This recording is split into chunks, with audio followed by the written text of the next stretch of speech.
और जैसे सही कहा, हमें स्पेशली जिस दिन असेसमेंट हो रहा है उस दिन को हम एक चीज जो कर सकते हैं वो है फील्ड ऑडिट, जहाँ पे फील्ड ऑडिट का जो प्रोसेस है उस दिन को, जिस दिन टेस्ट कंडक्शन हो रहा है उस दिन क्या हमारे प्रोसेसेस यूनिफॉर्मिटी है या नहीं, जो भी हमने पैरामीटर्स बताए हैं उसको ध्यान से फॉलो कर रहे हैं नहीं, वो हम ऑब्जर्व कर सकते हैं। फील्ड ऑडिट का इम्पोर्टेंस ये है कि हम पहले तो एक फीडबैक दे सके कि अगर कहीं पे प्रोसेसेस में डिविएशन हो रहे हो तो उन प्रोसेसेस की जांच करें और उन प्रोसेसेस को कहीं ना कहीं हम ये देखें कि यूनिफॉर्मिटी हो। तो अगर कोई डिविएशन ऑब्जर्व भी हो रहा है तो उनको रेक्टिफाई किया जाए, और जो बाकी के दिन जब भी असेसमेंट हो रहे हैं तो इन बातों का ध्यान रख के ऐसा देखें कि आगे आने वाले दिनों में डिविएशंस ना हो।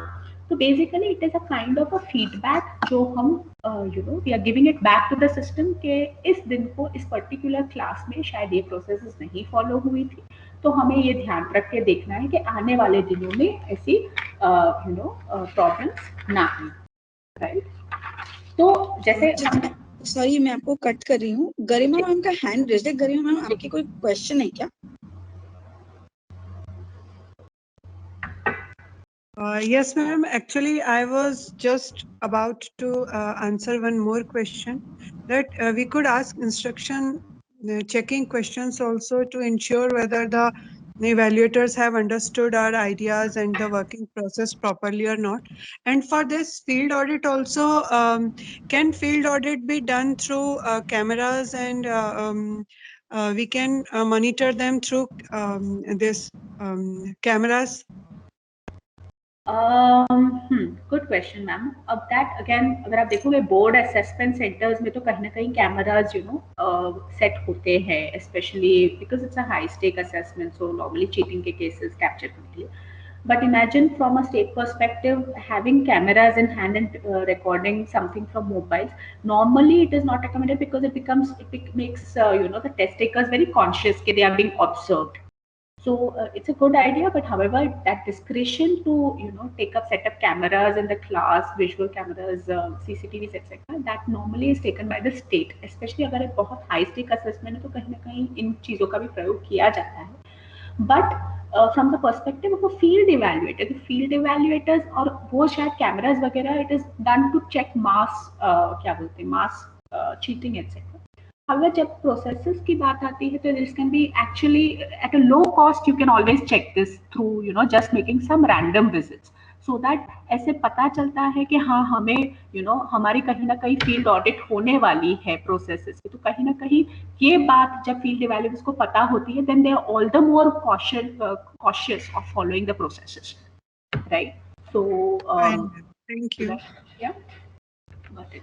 So thank you for the question, ma'am. So normally field audits के दौरान क्या किया जाता है? field audits के दौरान ये सारे processes follow, पूरा test administration ठीक से हो रहा है या नहीं ये तो ऑब्जर्व किया ही जाता है। बट काफ़ी बार ऐसे भी होता है कि जो हमारे डिस्ट्रिक्ट की रिसोर्स ग्रुप मेंबर्स जिन्होंने ट्रेनिंग दी है वो क्या कर सकते हैं, एग्जीक्यूशन टीम से भी कहीं ना कहीं वार्तालाप कर सकते हैं, बच्चों से वार्तालाप कर सकते हैं कि उनको पेपर कैसा लगा एंड एग्जीक्यूशन ठीक से फॉलो हुआ है या नहीं, just to give get a informal feedback also. ठीक है, तो पूरा टेस्ट एडमिनिस्ट्रेशन का प्रोसेस उस तरह से भी फॉलो ऑब्जर्व किया जाता है। क्लासरूम जो कुछ रैंडम क्लासेस सिलेक्ट किए जाते हैं और जो भी ऑब्जर्वेशंस वो लोग देखते हैं that is recorded in a field audit form. Field audit form में भी भरा जाता है कि ठीक है ये प्रोसेसेस फॉलो की गई थी, ये प्रोसेसेस शायद नहीं फॉलो की गई थी, और जो प्रोसेसेस फॉलो नहीं की गई थी वो कहीं ना कहीं जो असेसमेंट टीम है उसको रिपोर्ट किया जाता है कि ठीक है ये प्रोसेसेस नहीं फॉलो की गई थी, इसीलिए आने वाले दिनों में आपको ये ध्यान से फॉलो करना है, राइट। और कहीं ना कहीं जब ये होता है तो क्या होता है एक हाँ सो इसके बाद जब जब just to add on to this point कि फील्ड ऑडिट करने के लिए ऐसे ही नहीं कि ठीक है हमें अगर विजिट भी करना है कुछ क्लासरूम्स, आवाज आ रही है background noise, right, can you just move? Yes, Radha. Thank you. So basically जब हम फील्ड ऑडिट की बात करते हैं तो हमें, ठीक है, एज एन इवेल्युएटर हो सकता है आपने भी काफ़ी क्लासरूम्स बोर्ड एग्जाम्स के दौरान या मे बी कोई और स्टेट असेसमेंट्स जब कंडक्ट किए हो, तब हो सकता है आपने भी फील्ड ऑडिट्स किए होंगे, राइट? बट फील्ड ऑडिट्स के पीछे का जो प्लानिंग है, अब हमें वो समझना है कि वो कैसे किया जाता है। तो बेसिकली जैसे ही हमें पता चलता है कि टेस्ट असेसमेंट कंडक्शन होने वाला है पर्टिकुलर ये डिस्ट्रिक्ट्स में या ये क्लासेस में, हम क्या करेंगे, हमें जैसे ही उसके डिटेल्स मिलते हैं, हम एक फील्ड ऑडिट प्लान क्रिएट करते हैं एट द स्टेट लेवल के। ठीक है, हमें कौन से क्लासेस ऑब्जर्व करने हैं, कौन से जिलों में हमें ऑडिट्स करवाने हैं, उसके लिए भी, बिकॉज आपको ट्रैवल करना होगा, तो लॉजिस्टिक्स वगैरह कैसे आप प्लान करोगे, कितने क्लासरूम्स आपको ऑब्जर्व करने हैं, कौन से क्लासरूम्स ऑब्जर्व करने हैं, उन सब की प्लानिंग आप डिटेल में करेंगे। ठीक है, और नॉर्मली फील्ड ऑडिट का मतलब ही है कि कहीं ना कहीं जिस भी स्कूल में आप ऑडिट करने वाले हैं उनको पहले से ये पता नहीं होना चाहिए कि मेरे फील्ड की ऑडिट होने वाली है।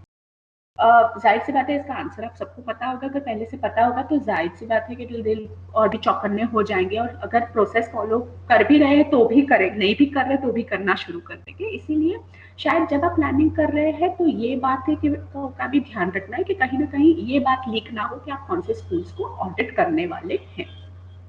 फिर आपने डिसाइड कर लिया कि इन स्कूल्स को आप ऑडिट करने वाले, ज्योग्राफिकली आप पर्टिकुलर स्कूल्स कवर करें, दोनों ही हिस्से, ऐसा ना हो कि आप एक ही लोकेशन के सारे स्कूल्स कवर कर रहे हो और बाकी जो शायद इंपॉर्टेंट लोकेशन है उनको आप नहीं देख रहे हो, ऐसा ना हो। तो कौन से लोकेशंस को भी आपको ऑडिट करना है, उसकी भी प्लानिंग हमें करनी रहती है। जैसे ही आपने प्रमोद सर का हैंड रेज्ड है सर। जी हेलो मैम। जी सर, प्रमोद सर। मैम, मेरा एक क्वेश्चन था कि जैसे हमने अगर पहले से इन्फॉर्म नहीं किया तो क्या सैंपल जब हम बनाते हैं या टारगेट ग्रुप सेलेक्ट करते हैं तो उन्हें ऑलरेडी मेरे ख्याल से अंदाज़ा तो हो ही जाता होगा कि हमारे स्कूल में ये चीज़ें प्रक्रियाएं अपनाई जानी हैं। जी, और ऑडिट की प्रक्रिया के दौरान तो हमें ऑलमोस्ट सभी को ऑडिट करना पड़ेगा, क्योंकि हमें ये अंदाज़ा कैसे मिलेगा कि गड़बड़ी कहाँ पर हो रही है। अब सर जब भी सैम्पलिंग की बात आती है तो हमें जब स्कूल को सिलेक्ट किया जाता है ये तो पता होगा कि असेसमेंट्स होने वाले हैं, वो तो बात तय है सर। लेकिन इस पर्टिकुलर स्कूल में ऑडिट करने वाले हैं उस बात का अंदाजा शायद उस स्कूल को ना भी हो, क्योंकि आप समझिए सारे स्कूल्स, मान लीजिए कोई कॉलेज, सो सर जितने भी स्कूल्स में असेसमेंट करना है उन सभी का ऑडिट करना, इट इज ऑल द मोर कहीं ना कहीं लॉजिस्टिकली नॉट पॉसिबल ऑल्सो, क्योंकि अगर आप सारे ही स्कूल्स का एक तो असेसमेंट का कंडक्ट करने ही वाले हैं, हो सकता है अगर मान लीजिए उनको ऑडिट करने के लिए आपको एक्स्ट्रा मैन पावर की जरूरत पड़ेगी, तो उनको कहीं ना कहीं उनको भी ट्रेनिंग करनी पड़ेगी वगैरह वगैरह, वो लॉजिस्टिकल कॉस्ट रहता है।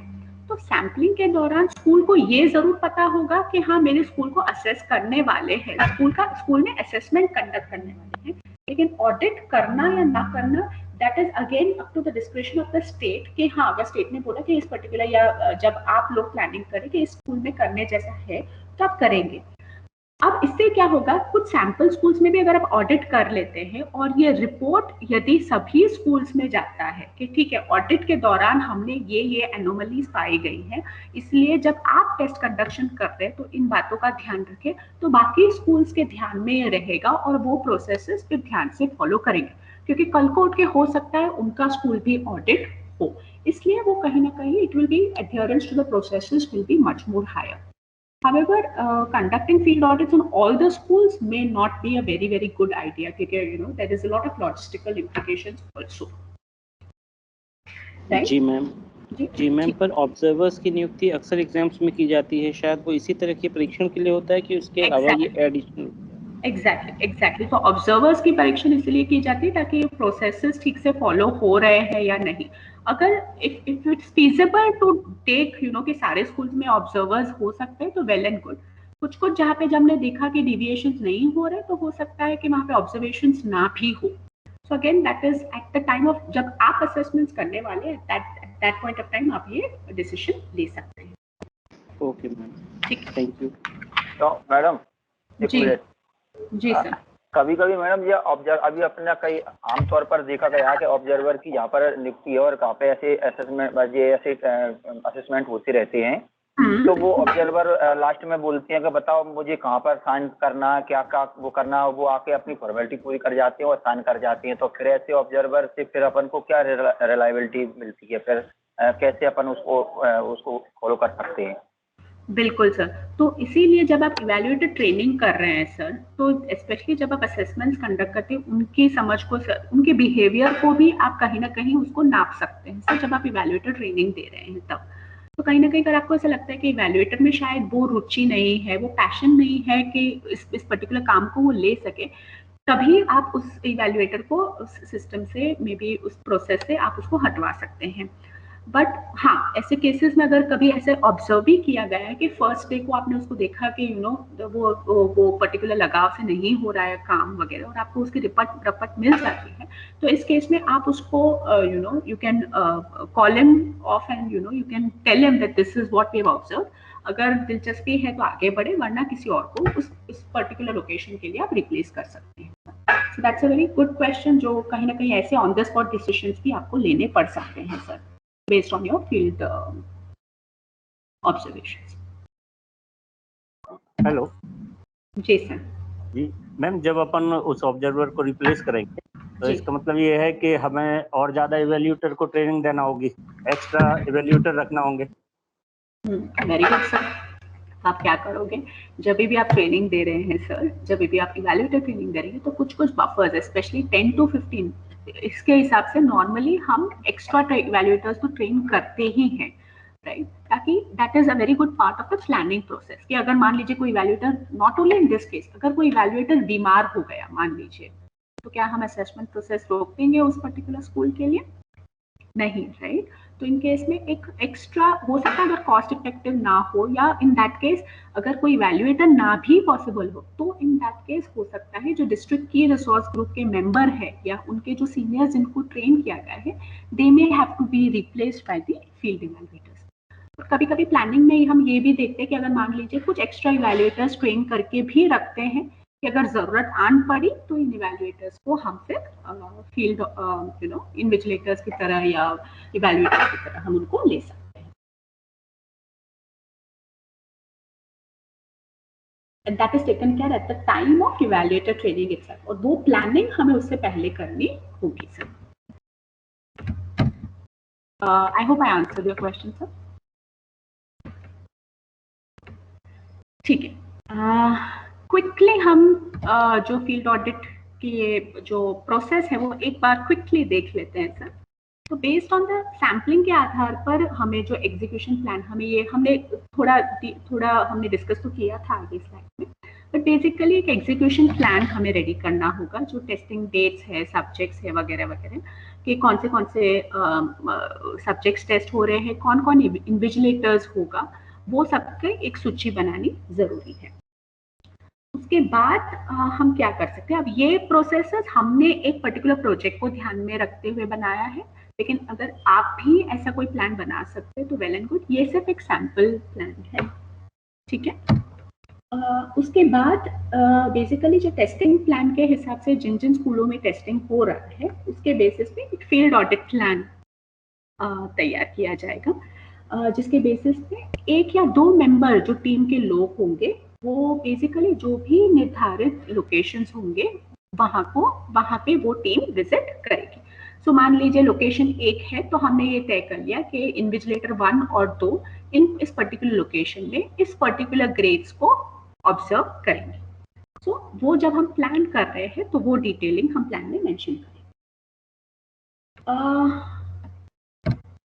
उसके बाद थर्ड स्टेप, जैसे ही परीक्षण आरंभ होगा, तो जो भी इन्विजिलेटर जिनको भी जो अलॉटेड क्लासेस है या ग्रेड्स है, वो पर्टिकुलर सेंटर्स पे वहां पे पहुंच जाएंगे, ठीक है।